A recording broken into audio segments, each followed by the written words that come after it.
আসসালামু আলাইকুম।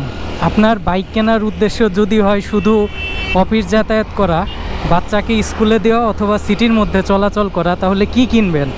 গতিসীমা নিয়ে যা শুরু হয়েছে তাতে বাইক বাদ দিয়ে একটা স্কুটার কিনে নেন, কারণ ট্রাস্ট মি, স্কুটারের মতো কমফোর্টেবল জিনিস সিটি রাইডের জন্য অন্য কিচ্ছু হতে পারে না। আপনার না আছে গিয়ার শিফটিংয়ের কোনো প্যারা, না আছে পা দিয়ে ব্রেক ধরার ঝামেলা, জিনিসটা হেভি লেভেলের ফান টু রাইড।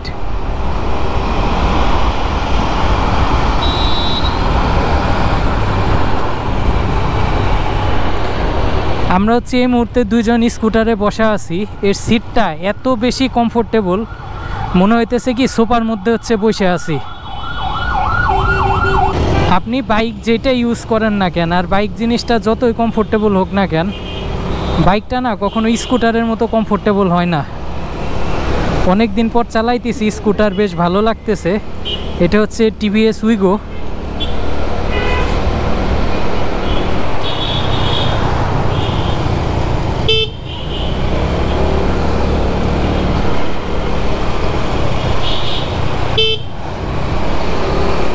এটার সামনে লেগ স্পেস এত বেশি যে বাজারঘাট করে ইজিলি এই জায়গাটার মধ্যে করে নিয়ে যাওয়া যাবে।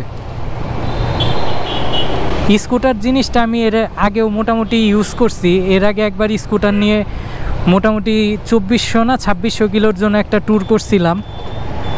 যে ট্যুরে আমি কক্সবাজার গেছিলাম ঢাকার থেকে কক্সবাজার, দেন কক্সবাজার থেকে কুয়াকাটা। সো স্কুটার চালানোর যে এক্সপিরিয়েন্স সেটা আমার আছে, আর অনেক দিন পর আজকে স্কুটার এটা চালাই, বেশ ভালোই লাগতেছে। তবে একটা জিনিস, যারা বাইক থেকে হচ্ছে স্কুটারে আসবেন তাদের প্রথম যে জিনিসটা প্যারা লাগবে সেটা হচ্ছে এই যে ব্রেক দুইটাই হাতে, এই ব্যাপারটাই প্যারা খাবেন। ভাই বামে যাব।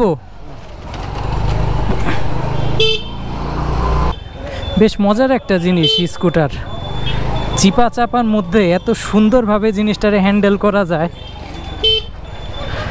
স্কুটার চালাইলে মন চায় কি যে মাঝে মাঝে বাইক ছাড়িয়ে দিয়ে একটা স্কুটারই কিনে ফেলি।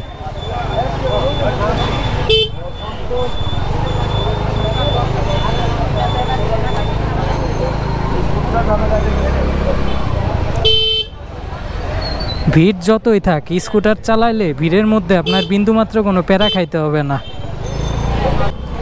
ভিডিওটা খুব বেশি লম্বা করব না, কারণ মেনলি স্কুটার রাইডের যে এক্সপিরিয়েন্স সেটাই হচ্ছে আপনাদের সাথে শেয়ার করার জন্য ভিডিওটা বানাইছি। এক্সপিরিয়েন্সটা সত্যি ফ্যান্টাস্টিক। আর স্পোর্টস বাইক সবসময় চালানোর পর এতদিন পর স্কুটারটা চালাইতে অন্যরকম লাগতেছে। তো আজকের ভিডিওটা এখানে শেষ করছি।